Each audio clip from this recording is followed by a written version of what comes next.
नमो भगवते वासुदेवाय नमः। हरे कृष्णा। आपका स्वागत है श्रीमद् भागवत कथा के 8वें स्कंद में। इस प्रसंग में आप जानेंगे समुद्र मंथन के अद्भुत रहस्यों को। कैसे जब भयंकर विष निकला तो भगवान शंकर ने उसे अपने कंठ में धारण किया।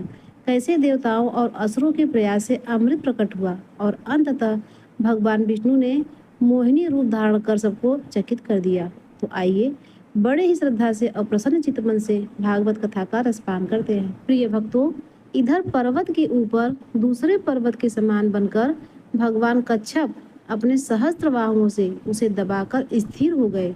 उस समय आकाश में ब्रह्मा, शंकर, इंद्र आदि उनकी स्तुति कर रहे थे और उनके ऊपर पुष्पों की वर्षा कर रहे थे। इस प्रकार भगवान ने पर्वत के ऊपर से उसे दबाए रखने वाले के रूप में, नीचे उसके आधार कच्छप के रूप में, देवता और असुरों के शरीर में उनकी शक्ति के रूप में, पर्वत में दृढ़ता के रूप में और नेति बने हुए वासुकी नाग में निद्रा के रूप में, जिससे उसे कष्ट न हो, प्रवेश करके सबको शक्ति संपन्न किया। अब वे अपने बल के मत से उन्मत्त होकर मंदराचल द्वारा बड़े वेग से समुद्र मंथन करने लगे। उस समय समुद्र और उसमें रहने वाले मगर, मछली आदि जीव क्षुब्ध हो गए। नागराज वासुकी के हजारों कठोर नेत्र, मुख और श्वास से विष की अग्नि निकलने लगी। उनके धुएं से पौलोम, कालकेय, बलि, ईवल आदि असुर निस्तेज हो गए। उस समय वे ऐसा जान पड़ते थे मानो दावा नल से झुलसे हुए साल के पेड़ खड़े हों। देवता भी उसमें न बच सके। वासुकी के श्वास की लपटों से उनका भी तेज फीका पड़ गया। वस्त्र, माला, कवच और मुख धूमिल हो गए। उनकी यह दशा देखकर भगवान की प्रेरणा से बादल देवता के ऊपर वर्षा करने लगे एवं वायु समुद्र की तरंगों का स्पर्श करके शीतलता और सुगंध का संचय कर चारों ओर फैलने लगी। इस प्रकार देवता और असुरों के समुद्र मंथन करने पर भी जब अमृत न निकला, तब स्वयं भगवान अजीत समुद्र मंथन करने लगे। मेघ के समान सावले शरीर पर सुनहरा पीताम्बर, कानों में बिजली के समान चमकते हुए कुंडल, सिर पर लहराते हुए घुंघराले बाल, नेत्रों में लाल लाल रेखाएं और गले में वनमाला सुशोभित हो रही थी। संपूर्ण जगत को अभय दान करने वाले अपने विश्व विजयी भुजदंड से वासुकी नाग को पकड़कर तथा कूर्म रूप से पर्वत को धारण कर जब भगवान मंदराचल की मथानी से समुद्र मंथन करने लगे, उस समय वे दूसरे पर्वतराज के समान बड़े ही सुंदर लग रहे थे। जब अजीत भगवान ने इस प्रकार समुद्र मंथन किया, तब समुद्र में से बड़ी खलबली मच गई। मछली, मगर, सांप और कछुए भयभीत होकर ऊपर आ गए और इधर उधर भागने लगे। तिमिंगल आदि महादैत्य, समुद्र हाथी और ग्राह व्याकुल हो गए। उसी समय पहले पहल हलाहल नाम का अत्यंत उग्र विष निकला। वह अत्यंत उग्र विष दिशा विदिशा में ऊपर नीचे सर्वत्र उड़ने और फैलने लगा। इस असहनीय विष से बचने का कोई उपाय भी नहीं था। भयभीत होकर संपूर्ण प्रजा और प्रजापति किसी के द्वारा त्राण न मिलने पर भगवान सदाशिव के शरण में गए। भगवान शंकर सती जी के साथ कैलाश पर विराजमान थे। बड़े बड़े ऋषि मुनि उनकी सेवा कर रहे थे। वे वहां तीनों लोकों के अभ्युदय और मोक्ष के लिए तपस्या कर रहे थे। प्रजापतियों ने उनका दर्शन करके उनकी स्तुति करते हुए उन्हें प्रणाम किया। प्रजापतियों ने भगवान शंकर की स्तुति की। देवताओं के आराध्य देव महादेव, आप समस्त प्राणियों के आत्मा और उनके जीवन दाता हैं।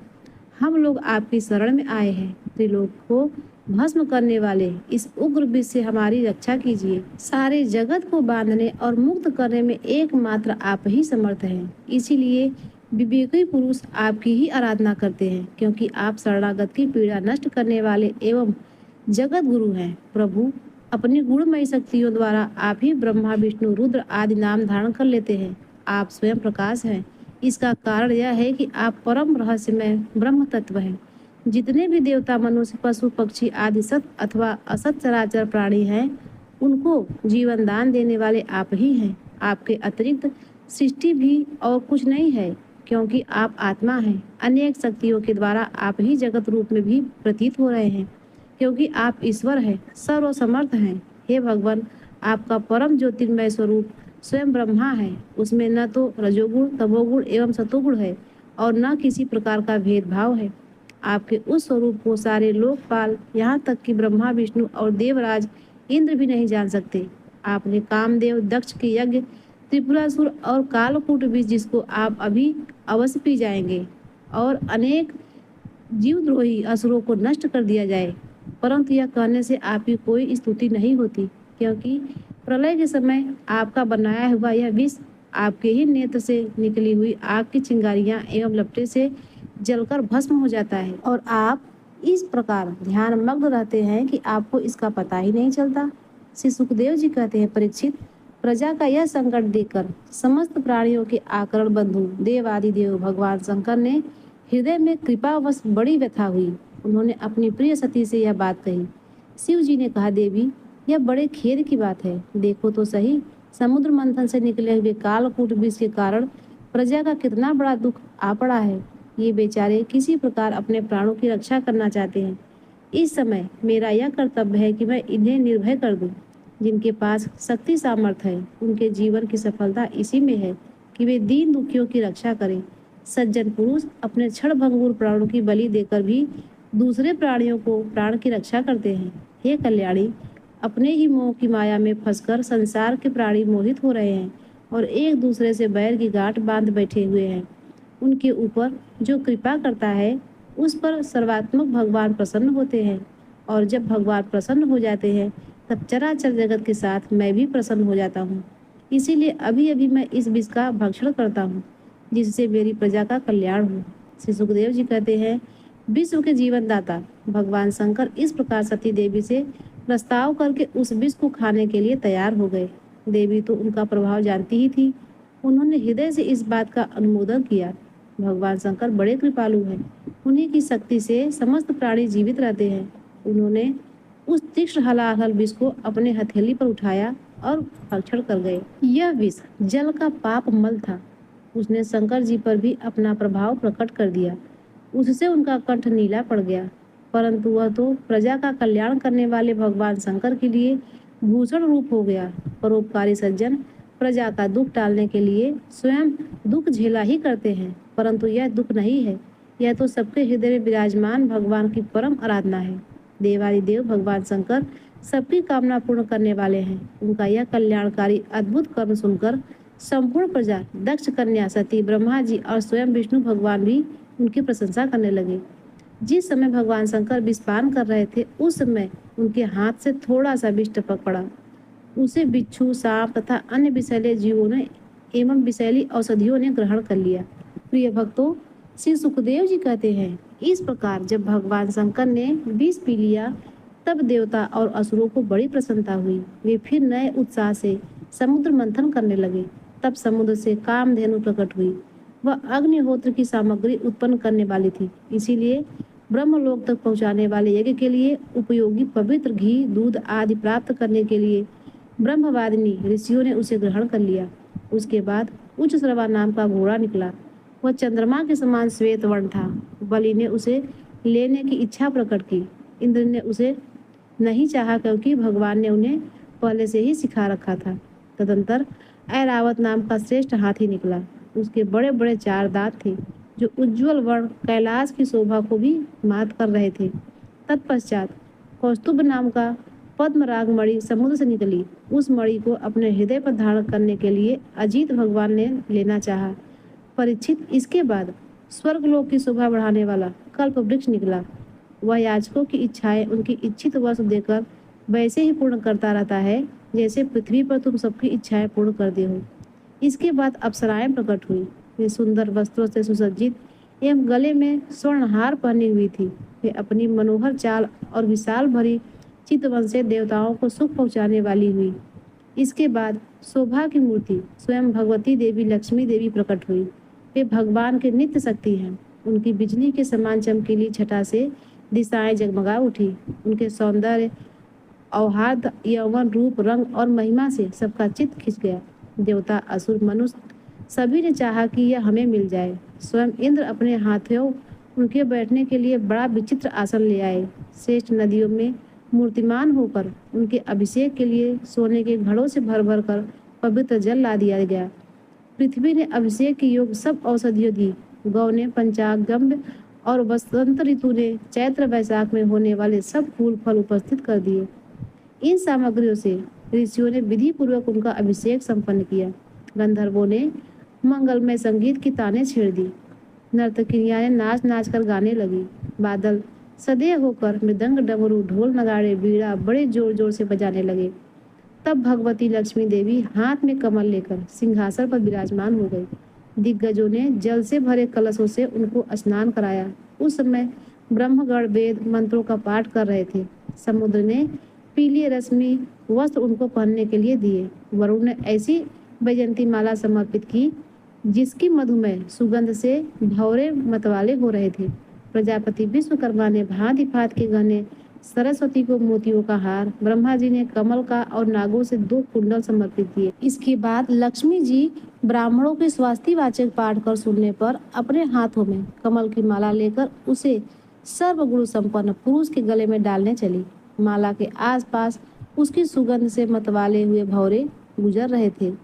उसे लक्ष्मी जी के मुख की शोभा अवर्णनीय हो रही थी। सुंदर कपोलों पर कुंडल लटक रहे थे। लक्ष्मी जी कुछ लज्जा के साथ मंद मंद मुस्कुरा रही थी। उनकी कमर बहुत पतली थी। उन पर चंदन और केसर का लेप था।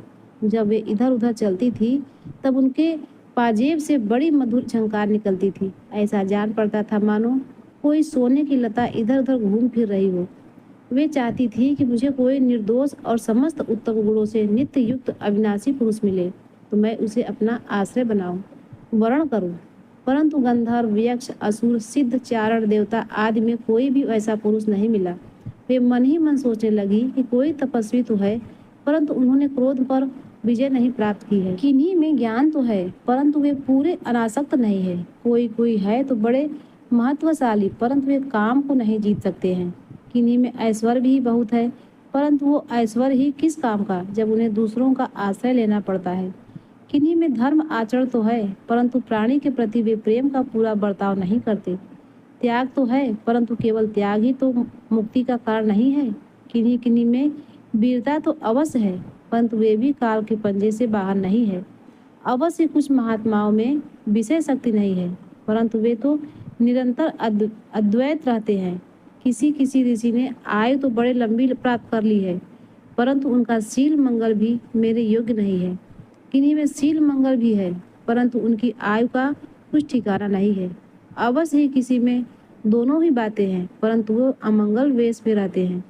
रहे एक भगवान विष्णु, उनमें सभी मंगलमय गुण नित्य निवास करते हैं परंतु वे मुझे चाहते ही नहीं है। इस प्रकार सोच विचार कर अंत में श्री लक्ष्मी जी ने अपने चिर अभिष्ट भगवान को ही वर के रूप में चुना क्योंकि उनमें समस्त सद्गुण नित्य निवास करते हैं। प्राकृत गुण उनका स्पर्श नहीं कर सकते और अणिमा आदि समस्त गुण उनको चाहा करते हैं परंतु वे किसी भी अपेक्षा नहीं रखते। वास्तव में लक्ष्मी जी के एकमात्र आश्रय भगवान ही है। इसी से उन्होंने उन्हीं को वर्ण किया। लक्ष्मी जी ने भगवान के गले में वह नवीन कमलों का सुंदर माला पहना दिया जिसके चारों ओर झुंड के झुंड मतवाले मधुकर गुंजार कर रहे थे। इसके बाद लज्जापूर्ण मुस्कान और प्रेम पूर्वक चितवन से अपने निवास स्थान उनके वक्ष स्थल को देखती हुई वे उनके पास ही खड़ी हो गई।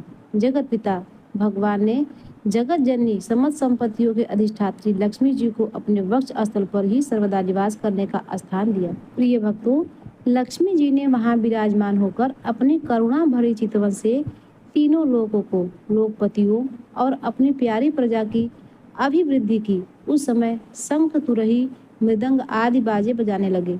गंधर्व अप्सराओं के साथ नाचने गाने लगे जिससे बड़ा भारी शब्द होने लगा।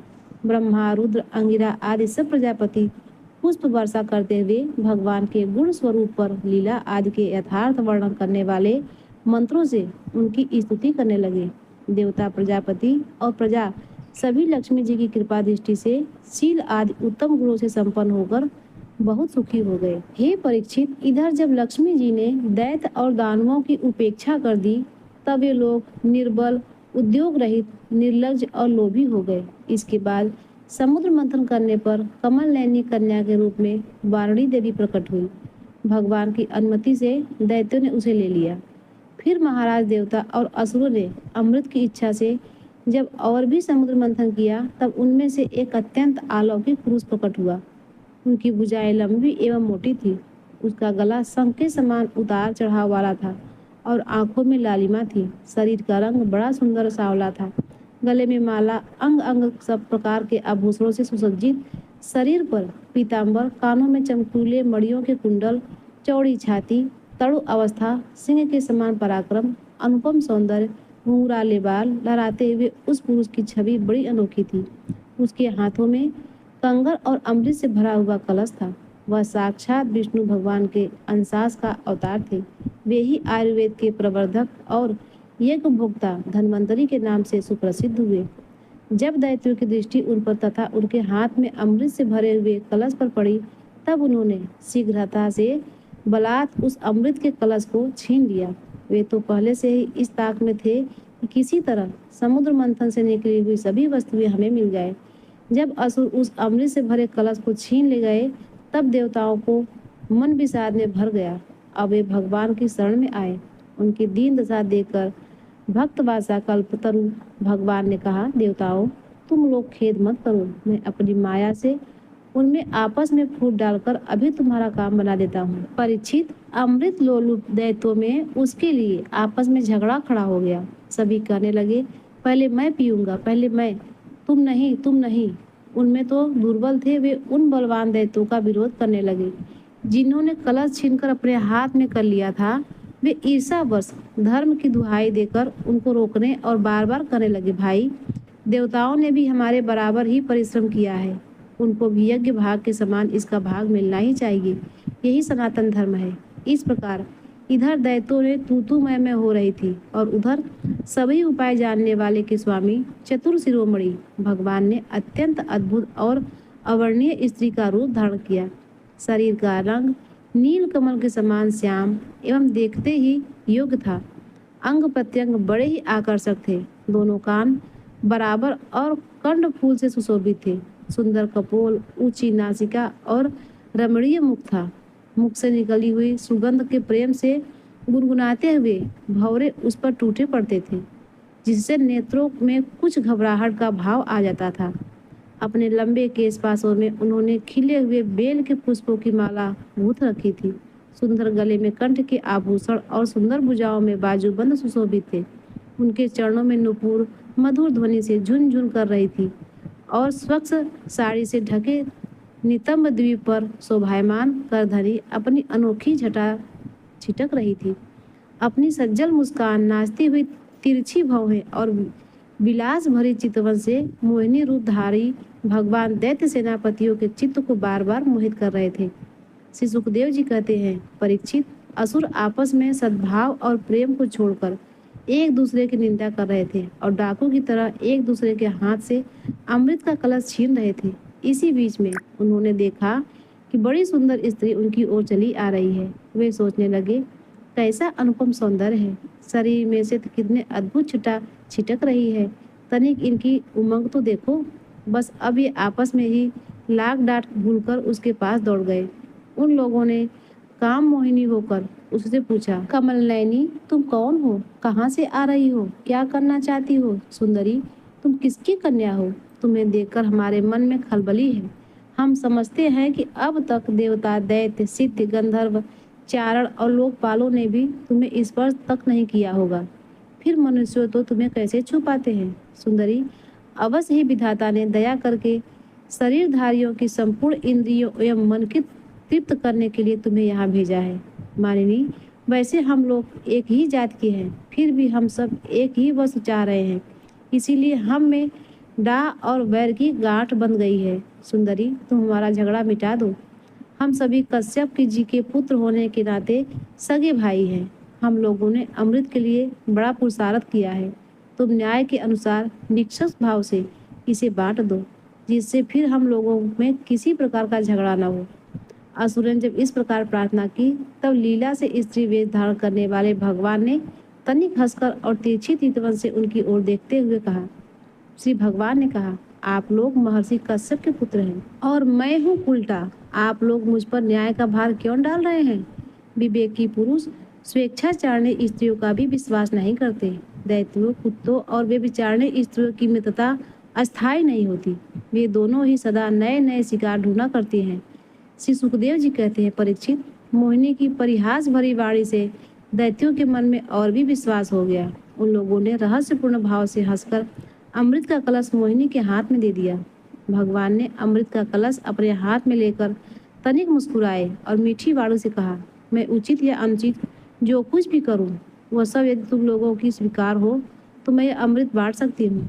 बड़े बड़े दैत्यों ने मोहिनी की यह मीठी बात सुनकर उसकी बारीकी नहीं समझी, इसीलिए सबने एक स्वर में कह दिया, स्वीकार है। इसका कारण यह था कि उन्हें मोहिनी के वास्तविक स्वरूप का पता नहीं था। इसके बाद एक दिन का उपवास करके सबने स्नान किया, हविष्य से अग्नि में हवन किया, गौ ब्राह्मण और समस्त प्राणियों को घास चारा अन्य धन आदि का यथा योग्य दान दिया तथा ब्राह्मणों को स्वस्ति वाचन कराया। अपनी अपनी रुचि के अनुसार सबने नए नए वस्त्र धारण किए और इसके बाद सुंदर सुंदर आभूषण धारण करके सब के सब उस कुशा आसन पर बैठ गए जिनका अगला हिस्सा पूर्व की ओर था। जब देवता और दैत्य दोनों ही धूप से सुगंधित मालाओं और दीपकों से सजे सजाए भव्य भवन में पूर्व की ओर मुंह करके बैठ गए, तब हाथ में अमृत का कलश लेकर मोहिनी सभा मंडल में आई। वह एक बड़ी सुंदर साड़ी पहनी हुई थी। नितंबों के भार के कारण वह धीरे धीरे चल रही थी। आंखें मद से शिथिल हो रही थी। स्वर्ण नुपुर अपनी झंकार से सभा भवन को मुखरित कर रहे थे। सुंदर कानों में सोने के कुंडल थे और उनकी नासिका, कपोल तथा मुख बड़े ही सुंदर थे। स्वयं पर देवता भगवान मोहिनी के रूप में ऐसे जान पड़ते थे मानो लक्ष्मी जी की कोई श्रेष्ठ सखी वहां आ गई हो। मोहिनी ने अपने मुस्कान भरे चितवन से देवता और दैत्यों की ओर देखा तो वे सबके सब मोहित हो गए। भगवान ने मोहिनी रूप में यह विचार किया कि असुर तो जन्म से ही क्रूर स्वभाव वाले हैं, इनको अमृत पिलाना सर्पों को दूध पिलाने के समान बड़ा अन्याय होगा, इसीलिए उन्होंने असुरों को अमृत के भाग नहीं दिए। भगवान ने देवता और असुरों की अलग अलग पंक्तियां बना दी और फिर दोनों को कतार बांधकर अपने अपने स्थान पर बैठा दिया। इसके बाद अमृत का कलश हाथ में लेकर भगवान ने दैत्यों के पास चले गए। उन्हें हाव भाव और कटाक्ष से मोहित करके दूर बैठे हुए देवताओं के पास आ गए तथा उन्हें अमृत पिलाने लगे, जिसे पी लेने पर बुढ़ापे और मृत्यु का नाश हो जाता है। हे परीक्षित, असुर अपनी की हुई प्रतिज्ञा का पालन कर रहे थे। उनका स्नेह भी हो गया था और वे स्त्री के झगड़े में अपनी निंदा भी समझते थे, इसीलिए वे चुपचाप बैठे रहे। मोहिनी में उनका अत्यंत प्रेम हो गया था। वे डर रहे थे कि उससे हमारा प्रेम संबंध टूट न जाए। मोहिनी ने भी पहले उन लोगों का बड़ा सम्मान किया था, इससे वे और भी बंध गए थे। सही कारण है कि उन्होंने मोहिनी को कोई अप्रिय बात नहीं कही। जिस समय भगवान देवताओं को अमृत पिला रहे थे, उसी समय राहु दैत्य देवताओं का वेश बनाकर उनके बीच में आकर बैठ गया। देवताओं के साथ उसने भी अमृत पी लिया, परंतु तत्काल चंद्रमा और सूर्य ने उनकी पोल खोल दी। अमृत पिलाते पिलाते ही भगवान ने अपने तीखी धार वाले चक्र से उसका सिर काट डाला। अमृत का सत्संग न होने से उसका धड़ नीचे गिर गया, परंतु सिर अमर हो गया और ब्रह्मा जी ने उसे ग्रह बना दिया। वही राहु पर्व के दिन पूर्णिमा और अमावस्या को बैर भाव से बदला लेने के लिए चंद्रमा तथा सूर्य पर आक्रमण किया करता है। जब देवताओं ने अमृत पी लिया, तब समस्त लोगों को जीवन दान करने वाले भगवान ने बड़े बड़े दैत्यों के सामने ही मोहिनी रूप त्याग कर अपना वास्तविक रूप धारण कर लिया। हे परीक्षित, देखो, देवता और दैत्य दोनों ने एक ही समय एक स्थान पर एक प्रयोजन तथा एक वस्तु के लिए एक विचार से एक ही कर्म किया था, परंतु फल में बड़ा भेद हो गया।